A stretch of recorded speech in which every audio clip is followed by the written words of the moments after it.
ఈరోజు నేను సాంబార్ పెడుతున్నాను. ఈ సాంబార్లో రెండు ప్రత్యేకతలు ఉన్నాయి.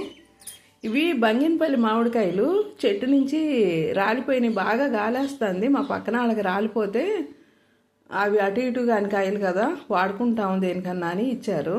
ఇవి రెండు బంగినపల్లి కాయల్ని తోలు పీల్ చేసి ముక్కలు చేసి పెట్టా సాంబార్లోకి. ఇవైతే తీగానే ఉన్నాయి, బాగా ఎక్కువ తీపి కాదు. అలా అని తిందామంటేనేమో ఇది గట్టిగా ఉండి ముక్క తినలేకపోతున్నాము. లైట్గా ఉంది పులుపు, తినలేనట్టు లేదు, చక్కగా తినేసేయచ్చు మామూలుగా అయితే. అవి రెండు కాయల్ని ఇలా ముక్కలు చేసి పెట్టా. క్యారెట్ ముక్కలు, టమాటా ముక్కలు, సొరకాయ ముక్కలు. మొన్న మార్కెట్లో 10 రూపాయలు పెట్టి సొరకాయ తెస్తే సగం కూర వండేసాను, ఇంకా సగం ఉంది. ఈ సగాన్ని సాంబార్కి కోసేసా. కొత్తిమీర, కడిగి పెట్టుకున్న కొత్తిమీర, కరివేపాకు, టమాటా ముక్కలు. ఇంకో ప్రత్యేకత ఏంటంటే ఉలవల్ని వేయించేసి, ఉలవలను ఫస్ట్ శుభ్రంగా కడిగేసి ఆరబెట్టుకుని వేయించేసి ఇలా మిక్సీ వేసి పెట్టుకున్నాను, ఎప్పుడన్నా సాంబార్ పెట్టినప్పుడు వాడదామని. 2 స్పూన్ల కందిపప్పుని, 2 స్పూన్ల ముందు 2 స్పూన్ల కందిపప్పుని శుభ్రంగా కడిగేసా. అందులో ఇది ఒక 2 స్పూన్లు వేసాను. ఇగో ఇలా నీళ్లు పోసా. ఇది కుక్కర్లో పెట్టుకుని ఈ ముక్కలన్నీ వేసేస్తాను.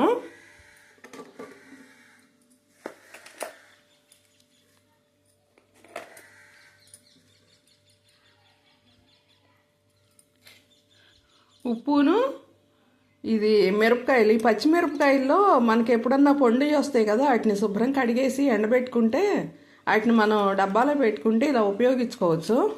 కారానికేమో ఇవి వేస్తున్నా నేను, ఉప్పును మిరపకాయలు.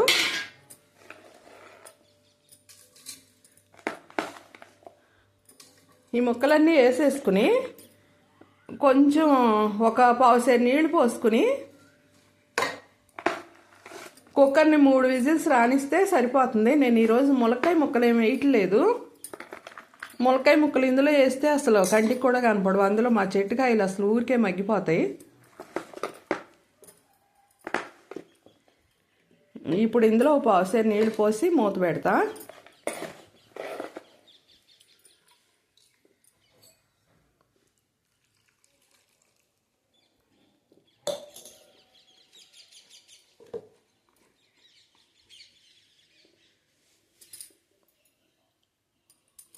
తర్వాత 3 విజిల్స్ వచ్చాక స్టవ్ ఆఫ్ చేసేసి ఆవిరిపోయాక తీసి కొంచెం మిక్సీ వేసుకుని మళ్ళీ సరిపడా నీళ్ళతో సాంబార్ తయారు చేస్తాను.